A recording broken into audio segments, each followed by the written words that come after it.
एक कथा आती है, हरपाल नामक भक्त हुए भगवान के। क्या नाम था? इधर देखो, यहां देखो, सब लोग सुनो। तो हरपाल नाम के एक भक्त थे भगवान के, खूब भजन करते थे, खूब साधना करते थे, नाम जप करते थे, कथा सुनते थे, लेकिन वो ब्याह नहीं कर रहे थे। क्यों? उनकी इच्छा थी कि जैसा मैं भजन करता हूं, जैसी मेरी भक्ति है, जैसा मेरा भाव ठाकुर जी के प्रति है, ऐसी कन्या मिले तो मैं ब्याह करूंगा, नहीं तो जीवन भर ऐसे ही रहूंगा। तभी उनके किसी रिश्तेदार ने आकर के बताया, बोले तेरे लायक कन्या मिल गई मुझको। तो हरपाल जी बोले, क्या क्या गुण है उस कन्या का? बोले उस कन्या ने शर्त रखी है, मैं उसी से ब्याह करूंगी जो रोज 1000 संतों को प्रसाद पवाता हो। हरपाल जी बोले, अब तो मुहूर्त भी नहीं निकलवाना, कल ही ब्याह करवा दो मेरा। ऐसी कन्या से तो मैं बिना मुहूर्त के ब्याह करूं। मुहूर्त उसके संग देखा जाता है जिसके संग यह संकोच हो या फिर यह दुविधा हो कि पता नहीं जीवन कैसा चलेगा। इससे तो मुझे भरोसा है बढ़िया जाएगा मेरा जीवन, इसी से ब्याह करा दो। कन्या ने शर्त रखी, हरपाल जी हम आपसे ब्याह तो कर रहे हैं, पर हमारी शर्त मंजूर है ना? रोज 1000 संतों को प्रसाद पवाना पड़ेगा। बोला मैं निश्चित करूंगा, आप ब्याह कर लो। और ब्याह हो गया। हरपाल जी रोज 1000 महात्माओं को प्रसाद पवाते। अब देखो, अगर कोई संकल्प ले ले कि मैं 1000 महात्माओं को प्रसाद पवाऊंगा, अगर 100 महात्मा ज्यादा बढ़ जाएं, 200 महात्मा ज्यादा, उनको मना करेगा क्या? वो तो फिर अपराध बनेगा उससे। प्रसाद पवाने का संकल्प लिया तो जितने आए सबको बैठाने की जिम्मेवारी उसकी। ऐसी कथा में भी होता है, कथा में जितने लोग आए सबका स्वागत होना चाहिए, सबके लिए स्थान पर्याप्त होना चाहिए। कई जगह प्राइवेट कथा करा, हम तो मना कर देते, मत कराओ भैया, आपको अपराध लगेगा। क्यों? वैष्णव को पता चला कि कथा हो रही, वो सुनने आ गया, जगह नहीं मिली या फिर वो बैठ नहीं पाया, तो खाली रहे भले ही स्थान, पर फिर भी स्थान बड़ा रखो ताकि कोई भी आए तो कोई रहे ना कथा से, नहीं तो कथा कराने वाले को अपराध लगता है। वैष्णव बिना सुने चला गया। तो हरपाल जी ने नियम ले लिया, रोज 1000 महात्माओं को भोजन कराते। अब 1000 की जगह कभी कभी 1200 भी हो जाते, 1300 भी हो जाते, 1500 भी हो जाते। लेकिन हरपाल जी करते कुछ नहीं थे, कमाई का कोई जरिया नहीं था, केवल दादा परदादाओं की पुश्त से जो उनके पुश्तैनी धन था उसी को ही खर्च करते जा रहे थे। 1 साल तक बढ़िया चला, 1.5 साल बढ़िया चला, लेकिन 1.5 साल बाद धीरे धीरे धन खत्म होने लगा। जैसे ही धन खत्म होने लगा, हरपाल जी बड़ी चिंता में आ गए, क्या करें। पत्नी को नहीं बताते थे। क्यों? बोले इससे तो शर्त लगी, इसको क्यों बताऊं अपना दुख, इससे तो शर्त मेरी यही शर्त थी कि रोज 1000 संतों को भोजन कराना। तो हरपाल जी ने बाहर जाते और दुकानदारों के यहां से जाकर के कर्जा लेने लगे। वो पुराने संपन्न थे तो किसी ने कर्जा देने से मना भी नहीं किया, सब देने लगे, बोले ले जा। इतना कर्जा कर लिया, 6-7 महीने तक कर्जे में भी उनके संत सेवा बंद नहीं हुई।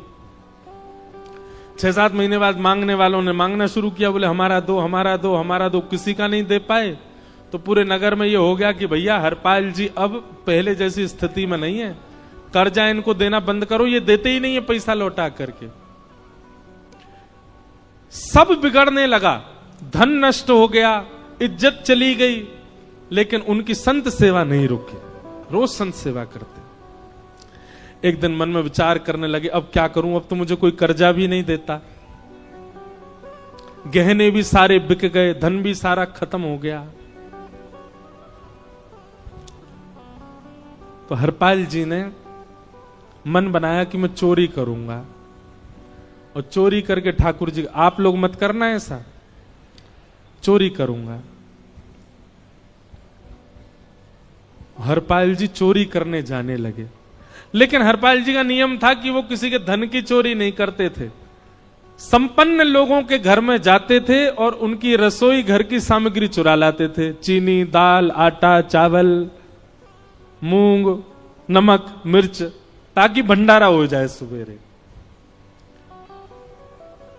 इस प्रकार महाराज चोरी होने लगी। एक घर की हुई, दो घर, अब तो हल्ला होने लगा। बोले कि घरों की सामान राशन चोरी हो जाता है।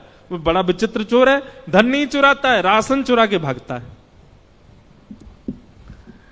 ऐसी चोरी होने लगी महाराज।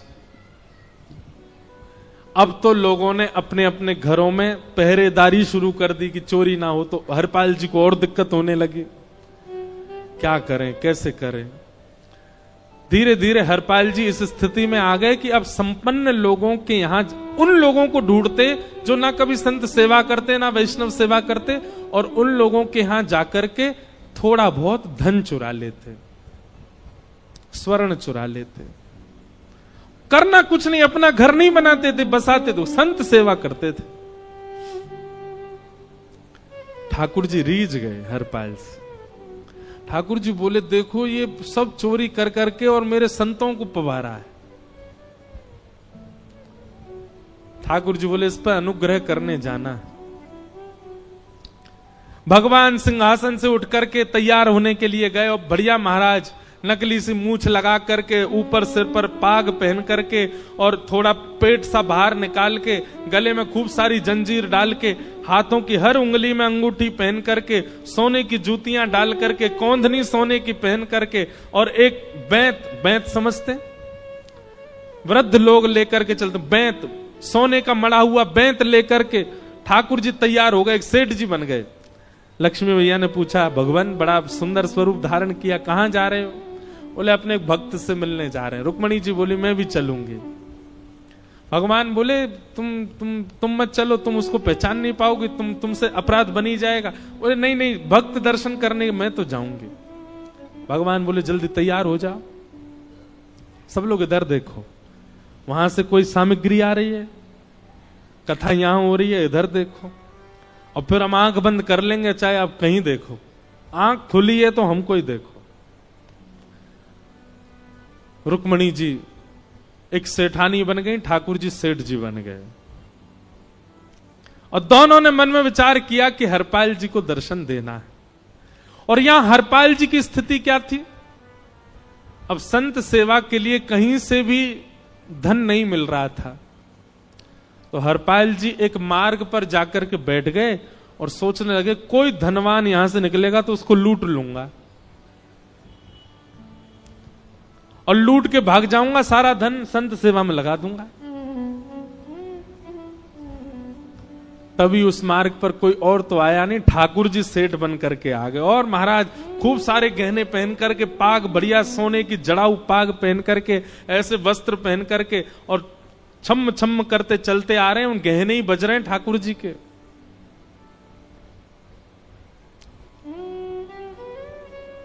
हरपाल जी ने जैसे नेत्र खोल करके देखा, ठाकुर जी के रूप यौवन और सबरी उनके श्रृंगार को देख करके हरपाल जी बोले, ये तो 1 साल के भंडारे की व्यवस्था आ रही है सामने से। इतने में ही सेठानी जी, रुक्मणी जी भी आई। उनको ओहो, ये तो कम से कम 5-10 साल की व्यवस्था आ रही है। अगर ये दोनों लूट लिए जाएं तो 10 साल चोरी नहीं करनी पड़ेगी। देखो कितना धन संपन्न। हरपाल जी के बगल में जैसे ही ठाकुर जी पहुंचे, हरपाल जी बोले, भैया जय श्री कृष्ण, प्रणाम। ठाकुर जी तो नाराज हो गए, क्या भगवान का नाम बोलता है सुबह सुबह? तुम सब लोग बड़े पाखंडी हो, ढोंगी हो। और हमने सुना इस गांव में एक रहता है, वो चोरी डकैती करता है, और फिर कहते हैं संत सेवा करता है। ऐसी काय बात की चोरी भैया? करता तो चोरी है, भले उससे भली संत सेवा करता हो। नाम उसका हरपाल है, हम सब जानते हैं। भगवान का नाम मत लो हमारे सामने। हरपाल जी समझ गए, वो तो बिल्कुल भगवत विमुख है, इसकी तो एक अंगूठी भी नहीं छोड़नी मुझको, इसका तो सब लेके जाऊंगा। अगर ये बदले में जय श्री कृष्णा बोलता तो 1 गहना छोड़ देता इसका मैं, पर ये तो इतना बिखर रहा है भगवान का नाम सुन के, इसका कुछ नहीं छोड़ूंगा, सब ले जाऊंगा।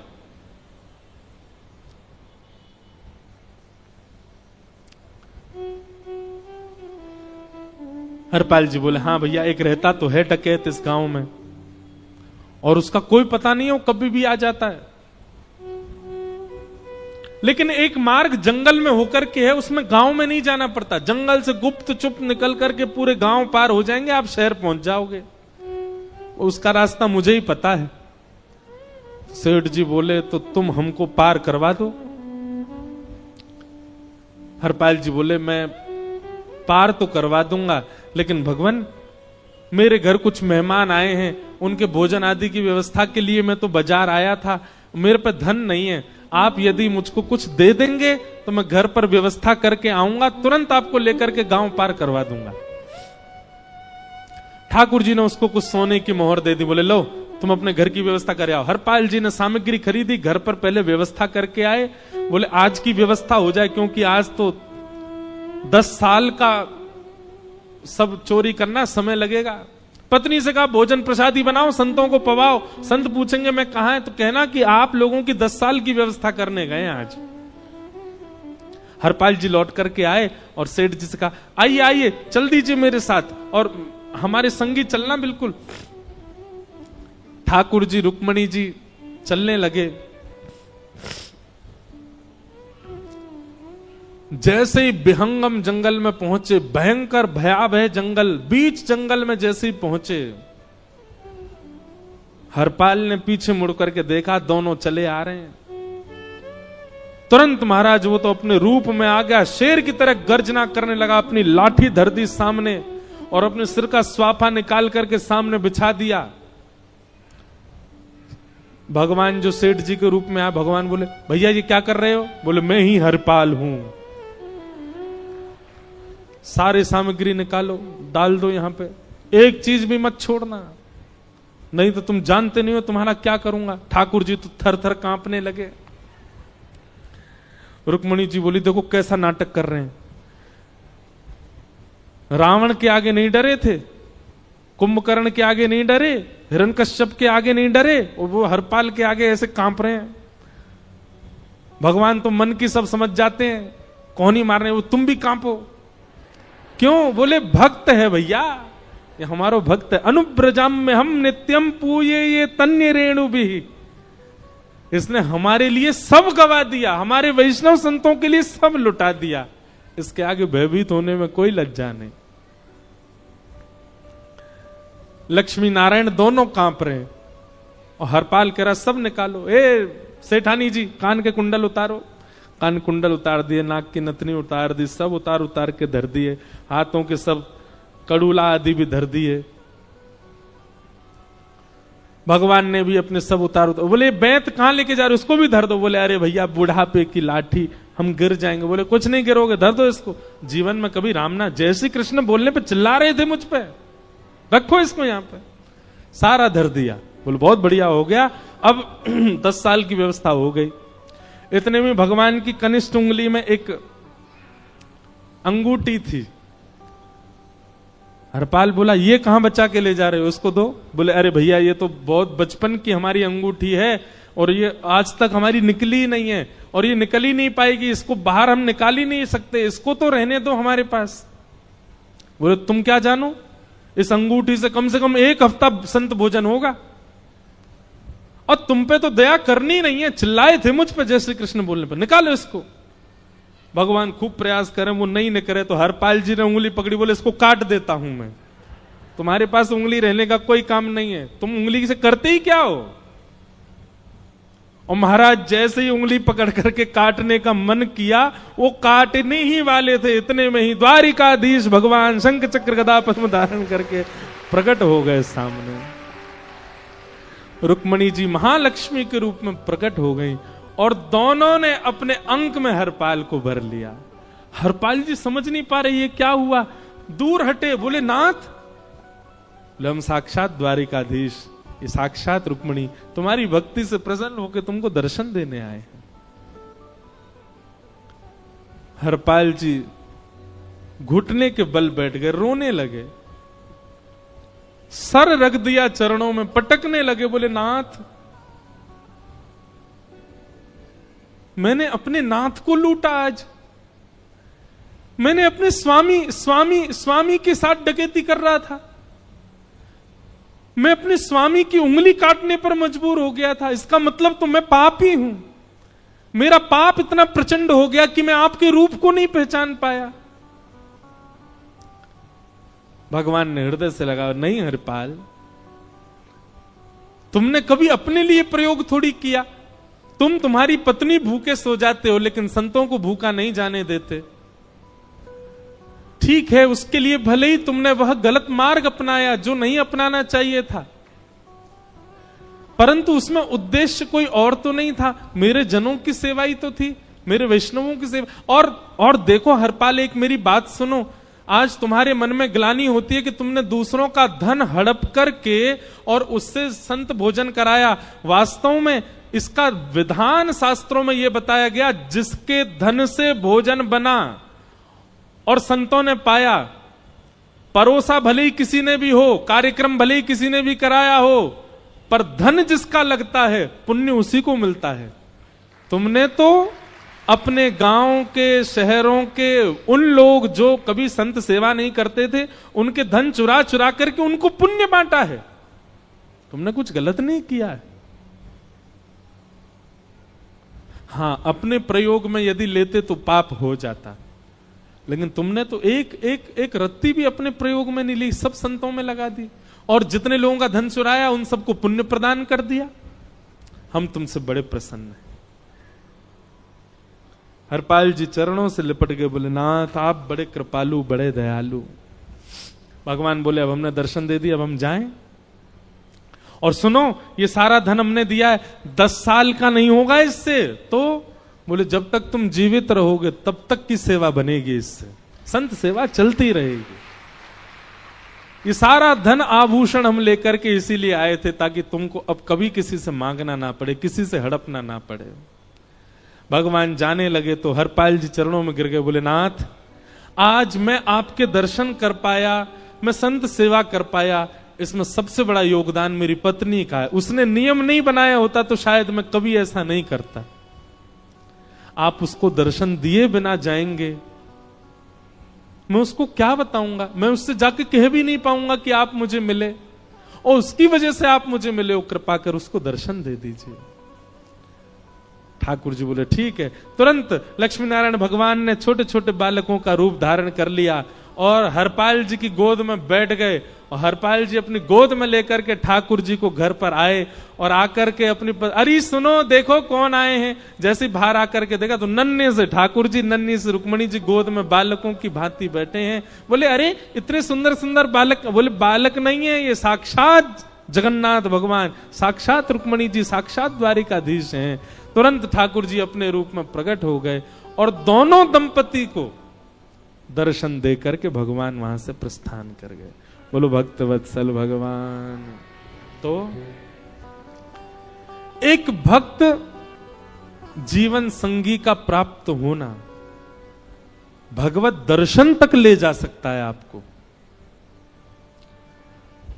अब जिनके ब्याह हो चुके हैं उनसे तो अब हम कुछ कर नहीं सकते, पर जिनके नहीं हुए हैं संभल जाओ, सुधर जाओ, ठाकुर जी से प्रार्थना करो, और प्रार्थना करके केवल एक ही चीज मांगो, क्या? हम गृहस्थी हैं नाथ, ये गृहस्थाश्रम है, हम इसमें आ चुके हैं, अब कृपा करके हमारे जीवन में जो भी आए वो आपका भक्त आए। लेकिन आपके अथक प्रार्थना करने पर भी ठाकुर जी ने यदि नहीं दिया तो भी चिंतित मत होइएगा।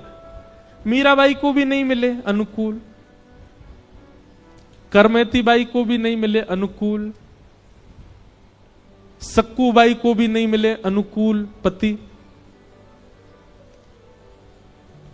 अरे नामदेव जी को भी नहीं मिली अनुकूल पत्नी।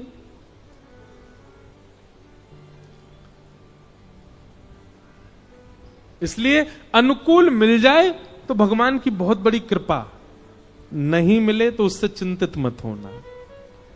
जो मोह, जो प्रेम पत्नी के प्रति होना है आपका, तो ठाकुर जी के प्रति हो जाएगा अगर अनुकूल नहीं मिला तो।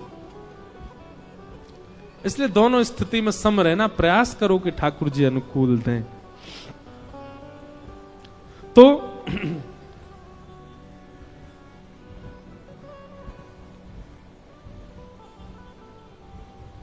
कर्दम ऋषि ने भगवान से प्रार्थना करके कहा कि मुझे एक अनुकूल पत्नी मिले, नाथ कृपा करो। और कैसी पत्नी मिले जो मुझसे ज्यादा आपसे प्रेम करे, मुझसे ज्यादा आपका भजन करे, मुझसे ज्यादा आपको ध्याए। कर्दम ऋषि की बात सुनकर के भगवान बड़े प्रसन्न हो गए। भगवान ने कहा, बोले ऋषि, परसों स्वयंभू मनु तुम्हारे यहां आएंगे अपनी पुत्री देवहूति को लेकर के, वही तुम्हारे लिए अनुकूल है, उससे तुम ब्याह कर लेना। कर्दम ऋषि बोले, मतलब क्या मुझे कहना पड़ेगा कि अपनी बेटी से मेरा ब्याह करा दो? ये तो बड़ा अटपटा लगेगा। भगवान बोले, चिंता नहीं, हमने सब व्यवस्था कर दी। हमने नारद जी से जाकर के उनकी बेटी को आज्ञा दिलवा दी कि आपका ब्याह तो केवल नारद जी से, उनसे, कर्दम ऋषि से होगा। वो अपनी बेटी का ब्याह करने ही आपके यहां आएंगे, आप उनसे ब्याह करना, आपका जीवन मंगल में होगा। कर्दम ऋषि का देवहूति माता के साथ ब्याह हुआ, 9 पुत्रियों ने जन्म लिया। 10वें संतान के रूप में भगवान कपिल प्रकट हुए। अच्छा, ये भी बड़ी अद्भुत कथा है। जब कर्दम ऋषि ने वरदान मांगा कि मुझसे ज्यादा आपसे प्रेम करने वाली मुझे कन्या से मेरा ब्याह हो जाए, ठाकुर जी इतने प्रसन्न हो गए। भगवान ने कहा, एक वरदान हम तुम्हारा पूरा करेंगे, एक वरदान हम अपनी तरफ से देंगे। भगवान बोले, देवहूति से तुम्हारा ब्याह होगा तो तुम्हारी कामना पूरी हो गई। अब एक वरदान हम अपनी तरफ से देंगे कि तुम्हारे यहां पुत्र बन के हम ही आएंगे, हम ही तुम्हारे पुत्र बन के आएंगे। क्योंकि भक्त पत्नी, भक्त पति, तो निश्चित है संतान हमारी, हम जैसी प्रकट होगी। 9 पुत्रियों के बाद 10वें पुत्र के रूप में भगवान कपिल प्रकट हुए।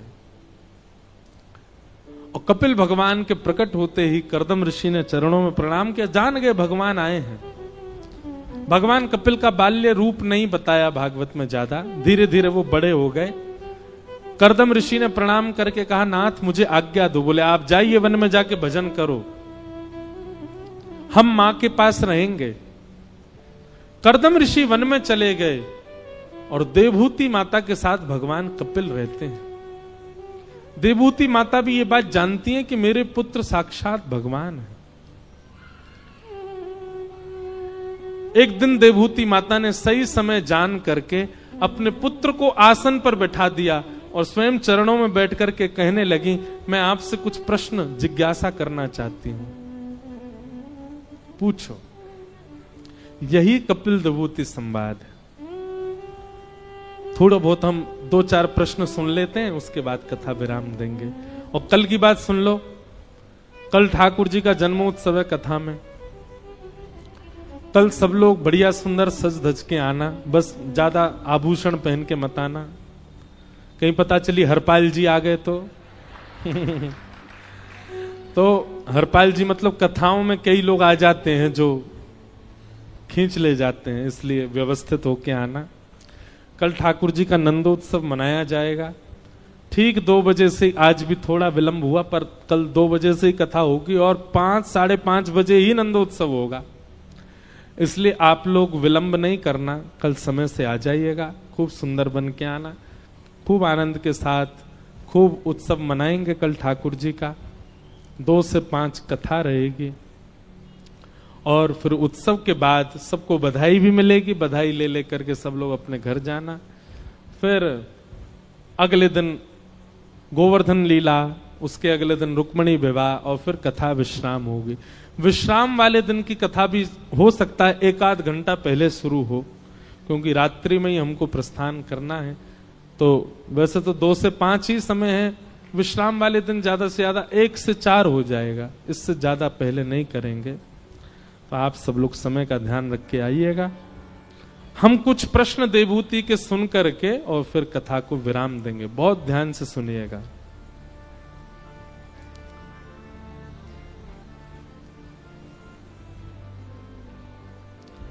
कि निर्वेणा नितराम भूमन असद इंद्रिय तर्षणात् येन संभाव्यमानेन प्रपन्नान्धम तम प्रभु। देवहूति माता कपिल भगवान से प्रश्न करते हुए कहती हैं, वत्स वैसे तो तुम मेरे पुत्र हो, पर आप भगवान हो, इसलिए मैं आपसे प्रश्न करती हूं। ये इंद्रियां भोग भोगते भोगते हारती नहीं है। जीव को कितना भी खिला दो कभी तृप्ति नहीं होती, आंखों को कितना भी दिखा दो तृप्ति नहीं होते, हमारी इंद्रियां कभी तृप्त नहीं होती हैं। श्री कृष्ण इन समस्त इंद्रियों को तृप्त करने का उपाय क्या है? ऐसा क्या उपाय है जिससे हमारी इंद्रियों की इच्छाएं समाप्त हो जाएं, फिर कोई इच्छा ना रह जाए जीवन में? कपिल भगवान उत्तर देते हुए कहते हैं, मैया चेतः खल्वस्य बन्धाय मुक्तये चात्मनो मतिं गुणेषु सक्तं बन्धाय रतं वा पुंस मुक्तये। बहुत ध्यान पूर्वक सुनो। मैया इंद्रियों की इच्छा नहीं होती। इंद्रियां जानते हैं आप किसको कहते हैं? हमारे शरीर में कितनी इंद्रियां होती हैं? 10।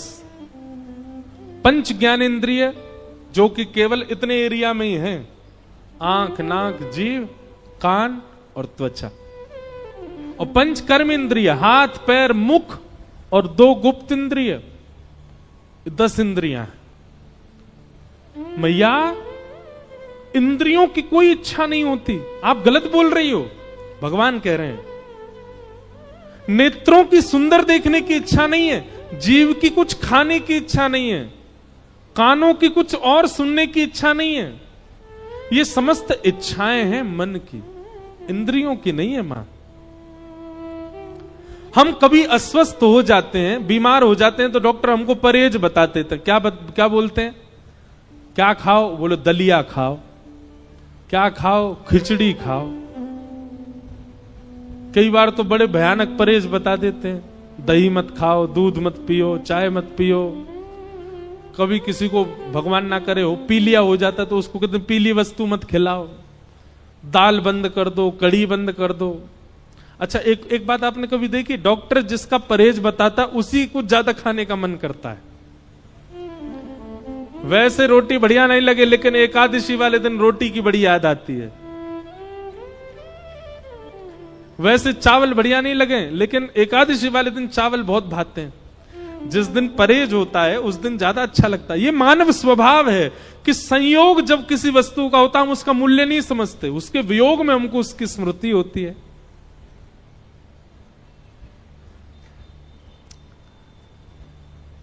भगवान कह रहे हैं मैया इंद्रियों की इच्छा नहीं होती। इंद्रियों को तो जो दे दोगे वो स्वीकार कर लेंगी।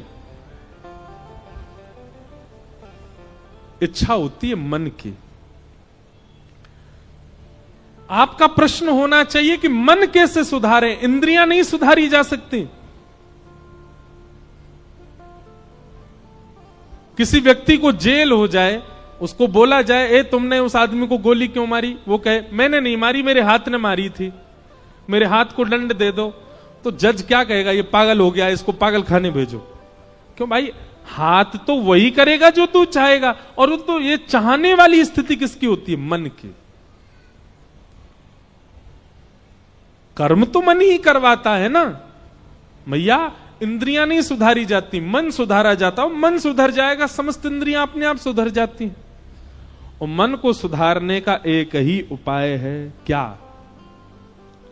सत्संग। मन केवल एक भाव से सुधरेगा, सत्संग से। अच्छा, सत्संग किसको कहते हैं? सत्संग का मतलब पता है? बोले हाँ, जो हम 2 बजे से बैठ के यहां कर रहे हैं ये सत्संग है। यह ही सत्संग नहीं है।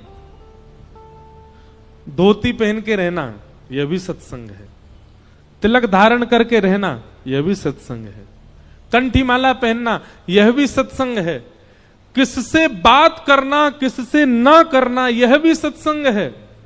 क्या खाना, क्या नहीं खाना यह भी सत्संग है। आपकी संपूर्ण दिनचर्या सत्संग कहलाती है। क्या खाते हो, क्या पहनते हो, कहां जाते हो, किससे मिलते हो, कैसे बोलते हो, कैसे। अरे लेटना भी सत्संग होता है। लेटने का तरीका, कई लोग बैठते कैसे? सोफा पे ऐसे बैठ जाते हैं, अधर होकर के हाथ पाम ऊपर कर लिए, पाम सामने टेबल पर धर लिए, उसकी बैठने की अदब से ही पता चलता है कि अच्छा आदमी नहीं। पर कोई बैठता हो डिसेंट तरीके से, ऐसे सुख आसन में बैठ जाता हो, मेरुदंड सीधा रखता हो, अपनी गर्दन सीधा रखता हो, उसके स्वरूप से पता है सत्संगी है। बैठने का तरीका, बोलने का तरीका, चलने का तरीका, खाने के व्यंजन, पीने का पानी, सोने का स्थान, सब आपका सत्संग बताता है और इन सब से मन पर प्रभाव होता है। ये सब सत्संग कहलाते हैं। सदपुरुषानाम संग इति सत्संग, सदग्रंथानाम संग इति सत्संग, सदव्यंजनानाम संग इति सत्संग, सब सत्संग है। मां, सत माने भगवान, और आपकी हर स्थिति ऐसा संग करती है जिससे भगवत प्राप्ति हो, वो सब सत्संग कहलाता है। सत्संग। मां, यदि आप चाहती हो कि आपका मन शुद्ध हो, पवित्र हो, एकाग्र हो, तो आपको सत्संग करना चाहिए। किनका संग करें? तब पंच गुण बताए। कौन कौन से पंच गुण? तितिक्षवः कारुणिका सुहृदः सर्वदेहिनां, अजात शत्रवः शांता साधवः साधुभूषणा। जो सहनशील है, जिसके अंदर दया है, सब प्राणी मात्र के लिए भला चाहता है, जिसका कोई शत्रु नहीं है, और जो शांत रहता है, ये पंच लक्षण जिसमें है मैया, उसका संग करो, आपका मन अपने आप सुधर जाएगा। सत्संग की विधा और मन एकाग्र की विधा भगवान ने यहां पर बताई। देवहूति माता ने अगले प्रश्न कई किए, फिर प्रश्न किया कि आपके दर्शन में सबसे पहले कौन से अंग को देखना चाहिए? तो भगवान कहते हैं सबसे पहले मेरे दर्शन में मेरे चरणों का दर्शन करना चाहिए। संचिन्तयेत् भगवतश्चरणारविन्दम्, वज्रांकुशध्वज सरोरुहलाञ्छनाट्यम्, उत्तुंगरक्तविलसन्नख चक्रवाल, ज्योत्स्नाभिराहत महद हृदयान्धकारम्। हम लोगों को दर्शन करना नहीं आता। कई लोग कैसे दर्शन करते हैं? मंदिर में गए, देख लिए ठाकुर जी। कई लोग तो मंदिर में गए, ठाकुर जी के आगे जाके आंख बंद कर लेते हैं। भाई, दर्शन करने आए हो, इतने बड़े अंतर्मुखी हो गए हो कि बिना देखे ही ठाकुर जी दिख रहे हैं चित्त में आपको। भगवान के सामने जाके आंख बंद नहीं करनी चाहिए। ठाकुर जी को तो निहारो, देखो, वंदन करो। लेकिन दर्शन भी कैसे करें? तो कहते हैं सबसे पहले भगवान के श्री चरणों का दर्शन करो। श्री चरणों के बाद उनके घुटने देखो, फिर कटी भाग देखो, फिर वक्ष देखो, ग्रीवा देखो, अंत में मुख देखो। हम कई बार तो दर्शन करने जाते हैं, मुख ही देखते हैं, चरण देखते ही नहीं ठाकुर जी के। और देखो, कई जगह ऐसा है कि चरण दर्शन नहीं होते। जैसे हमारे बिहारी जी साल में एक ही बार दर्शन देते हैं चरणों के, अक्षय तृतीया। तो क्या करें? तो जिस ऐसे देव के दर्शन करो जिनके चरण दर्शन नहीं हो रहे हैं, तब उनके जिस अंग का नीचे दर्शन हो रहा है वहां से लेके ऊपर तक दर्शन करके चरणों की भावना रख लो। भावना मतलब विचार कर लो, ठाकुर जी के कैसे चरण हैं। तो सुनो, उत्तुंग रक्त विलसन्नख चक्रवाल, कमल जैसे ठाकुर जी के चरण हैं। ठाकुर जी के नख जो हैं ऐसे लगते मानो एक एक चंद्रमा विराजमान हो, ऐसा प्रकाश उत्पन्न हो रहा है। वज्रांकुशध्वज सुरोरुहलांचनाड्यम, वज्र, अंकुश, ध्वजा आदि आदि चिन्ह भगवान के चरणों में है। ये सब विचार कर लो। लेकिन सर्वप्रथम दर्शन भगवान के चरणों का ही करो। हमने एक कथा में एक बात कही थी कि आप एक नियम बना लीजिए। क्या? 15 दिन तक अपने प्रिय मंदिर जाओ और मंदिर जाकर के केवल ठाकुर जी के श्री चरणों का दर्शन करो, मुख का दर्शन मत करना। आपका आकर्षण होगा उनके मुख की ओर। वो कितने भी सुंदर बन के क्यों ना खड़े हों, कितने भी अच्छे प्यारे क्यों ना लग रहे हों, आप जाकर के नेत्रों से गाढ़ करके केवल उनके चरणों को देखना, मुख मत देखना। 15 दिन बाद आप अनुभव करेंगे कि 15 दिन तक आपने ठाकुर जी के चरणों के दर्शन किए, तो 15वें दिन आपके स्वप्न में या आपके नेत्रों में ठाकुर जी खुद अपना मुख दिखाने आएंगे। ये चरण दर्शन से मिलने वाला फल है।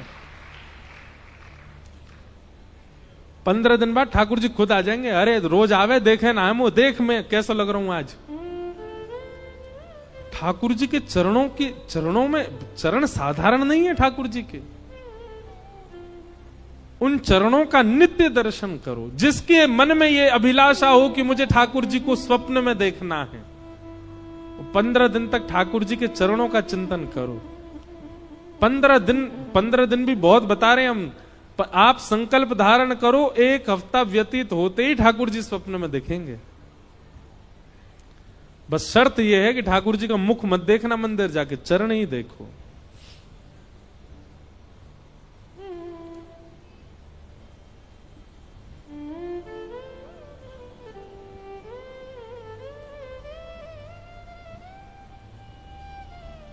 सबने चरणों की वंदना गाई, चाहे वो मीराबाई हो, चाहे वो तुलसीदास हो, चाहे वो रैदास हो, चाहे वो सूरदास हो, चरणों की वंदना सबने की है।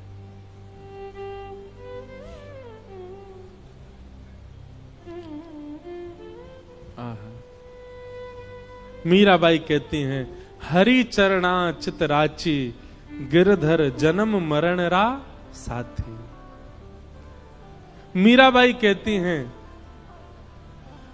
गोवर्धन गिरधारी जी सुध लेना हमारी।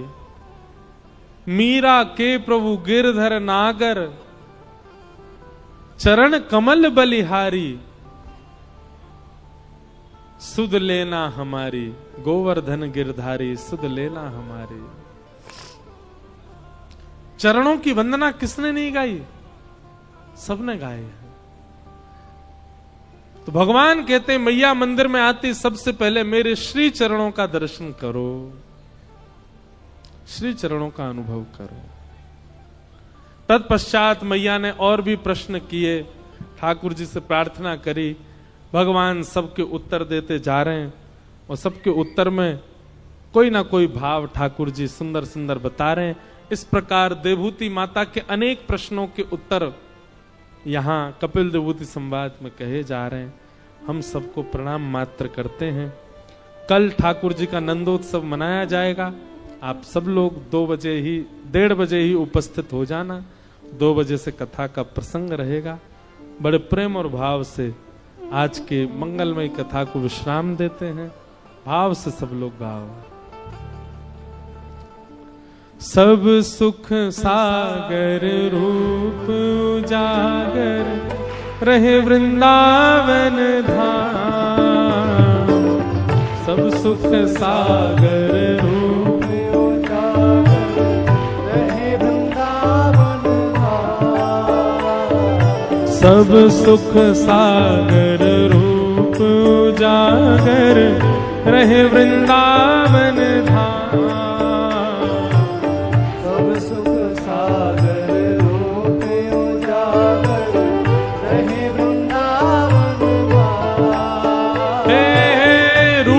गोस्वामी प्रगट कियो जहां, रूप गोस्वामी प्रगट कियो। रूप गोस्वामी प्रगट कियो जहां, रूप गोस्वामी प्रगट कियो। राधा गोविंद रूप निधान, वृंदावन प्यारो वृंदावन। हे श्री वृंदावन मेरो वृंदावन। रूप गोस्वामी प्रगट कियो जहां, रूप गोस्वामी प्रगट कियो। राधा गोविंद रूप ने धाम। वृंदावन मेरो वृंदावन, हे श्री वृंदावन प्यारो वृंदावन।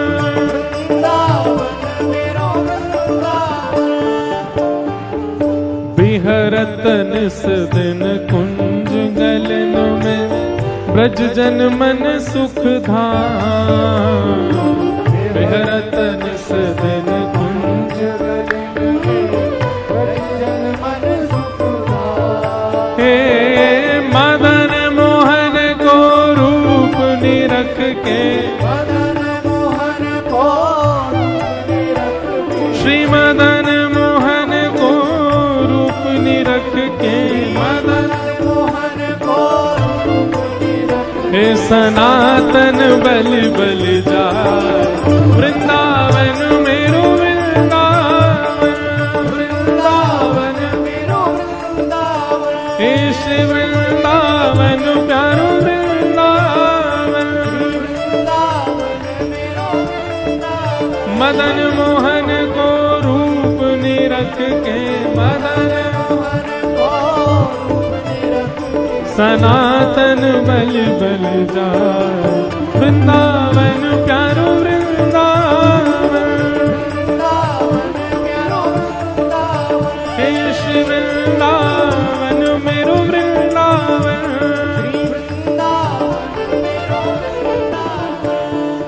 सब लोग गाओ। गोपी ग्वाल सब ही और धारे, प्यारो गोपीनाथ। गोपी ग्वाल सब ही और धारे, प्यारो गोपीनाथ। हाँ प्यारो प्यारो गोपीनाथ, प्यारो प्यारो गोपीनाथ। हे मधु पंडित जिन कंठ लगायो, मधु पंडित जिन कंठ लगायो, और है रही जय जयकार। वृंदावन प्यारो वृंदावन, वृंदावन प्यारो वृंदावन, श्री वृंदावन मेरो वृंदावन। मधु पंडित जिन कंठ लगाओ, और है रही जय जयकार। वृंदावन मेरो वृंदावन, हे श्री वृंदावन प्यारो वृंदावन।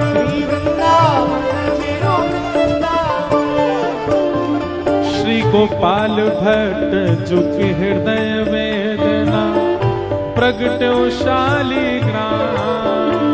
गोपाल भट्ट जुकी हृदय वेदना, प्रगट्यो शालिग्राम।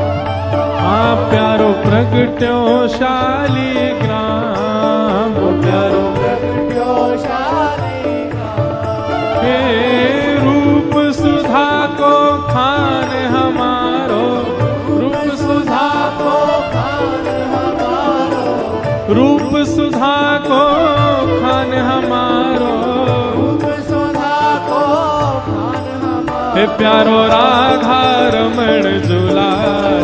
वृंदावन मेरो वृंदावन, वृंदावन मेरो वृंदावन, हे श्री वृंदावन प्यारो वृंदावन। प्यारो वृंदावन, रूप सुधा को खान हमारो, रूप सुधा को खान हमारो। वृंदावन में सब ते न्यारो, वृंदावन में सब ते न्यारो। श्री राधा रमण जुलाल। वृंदावन मेरो वृंदावन, वृंदावन मेरो वृंदावन, हे श्री वृंदावन प्यारो वृंदावन।